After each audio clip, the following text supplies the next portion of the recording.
Começa agora. Diário Econômico. Um oferecimento do Canal Rural.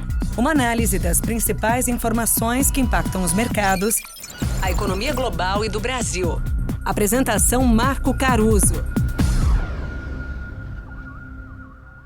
Fala, turma, bom dia. Hoje é terça, último dia de outubro deste 2023 e esse é o seu Diário Econômico.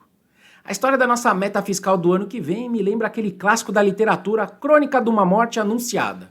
No livro, para quem não conhece, apesar de todos ali na cidade saberem que o Santiago vai ser assassinado futuramente, ninguém faz nada para impedir. Sobre a nossa meta, nenhum analista projetava o equilíbrio que a Fazenda prometia. O mercado passou boa parte do ano, aliás, sem refletir esse risco. Teve até quem fez cara de contente para o fiscal brasileiro. Mas o mercado só resolveu piorar esses dias, depois que o presidente Lula explicitou o que os economistas já colocavam nas suas estimativas. E ontem foi mais um dia de piora dos nossos ativos, depois de uma entrevista em clima tenso do ministro Haddad com os jornalistas. A coletiva tinha sido ali para apresentar os novos diretores do BC, que o governo vai indicar, mas a sessão de perguntas foi toda dominada sobre se a manutenção ou não da meta para o ano que vem. E diferente de outras vezes, o ministro não foi taxativo em nenhum momento sobre isso. Dá inclusive a impressão que a Fazenda está ficando isolada nessa defesa do déficit zero em 24. A frase emblemática do ministro foi, abre aspas, a minha meta estabelecida, eu vou buscar o equilíbrio fiscal de todas as formas justas e necessárias para que nós tenhamos um país melhor. A minha meta, ele falou. Outro ponto negativo para a PIB, para a nossa bolsa, etc., foram as ameaças dele de antecipar medidas tributárias para subir a arrecadação, ainda que ele não fale em quais mais. No fundo, o ministro Haddad não parece ter tido muita escolha se não seguir o que o presidente Lula já antecipou ali no final da semana passada. Mas sem conseguir ser direto sobre esse assunto, sobre reduzir a meta, dado o risco de credibilidade perante o mercado. E ele fez isso dividindo responsabilidade com os demais poderes. Já o presidente Lula se mostrou contrário à meta zero, dada a necessidade que ele tem ali de encontrar espaço no orçamento para contemplar as suas crenças, para contemplar as suas promessas de campanha e também para contemplar os demais partidos da base, certo? Bom, mas se os economistas já não tinham zero de fiscal para 24, por que a gente teve essa piora dos ativos aqui? No meu entendimento, porque a maneira e o jeito de se falar a verdade importam. A meta podia ser alterada ainda esse ano, como parece que pode ser o caso, pode ser ali durante a tramitação do projeto de lei orçamentária, ou podia ser também no curso da execução do orçamento no próximo ano.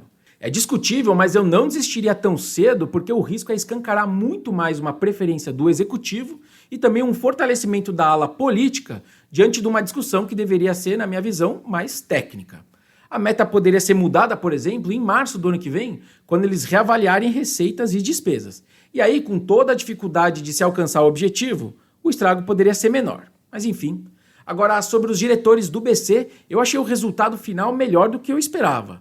O Paulo Piketty é um baita economista, é um dos indicados, Ele é conhecedor de modelos econométricos, estatísticos, ele entende muito de mercado de trabalho, entende de inflação, entende muito de ciclos econômicos também. Ele, inclusive, é membro do CODACE, que é o Comitê de Datação de Ciclos Econômicos, que é quem oficialmente diz se o Brasil está em recessão ou em expansão. Se o professor, então, for confirmado mesmo no Copom, isso inclusive muda um dos meus argumentos de Selic abaixo do consenso em 24, por conta de um BC mais tolerante com a inflação. Vamos ver, Não parece o viés do Piketty ser tolerante com a inflação.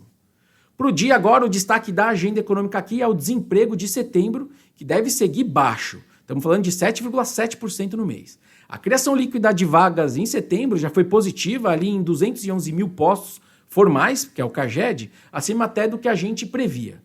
Existe uma desaceleração do mercado de trabalho nosso, mas ela é muito lenta. O Brasil, por exemplo, nas nossas contas, deve criar perto de 1,5 milhão de vagas formais esse ano. É um belo número. E um detalhe importante é que a pressão salarial não está tão forte, o que conversa com uma inflação bem comportada por mais tempo. O salário médio real de admissão, só para vocês terem uma noção, que é de R$ 2.032, ele sobe só 0,7% versus o mesmo período de 22, e ele tem uma queda de 1,8% em relação a esse mesmo período, só que lá em 2019, no pré-pandemia. Desemprego baixo e salário historicamente bem comportado para esse tamanho de emprego te dá algumas ideias mais estruturais para se pensar. O primeiro é que o nível de pleno emprego do país pode ser mais baixo, em linha com essa ideia de que o PIB potencial do país pode ser maior. E o segundo ponto é que a reforma trabalhista lá de 2016, 2017 pode estar de fato surtindo efeitos positivos aí no país, no nosso mix macro, né, Brasil. Por hoje é isso, turma. Bom dia, bons negócios e sorte sempre. Você ouviu Diário Econômico, um oferecimento do Canal Rural. Uma análise das principais informações que impactam os mercados, a economia global e do Brasil. De segunda a sexta, às 6 da manhã, no Spotify e YouTube.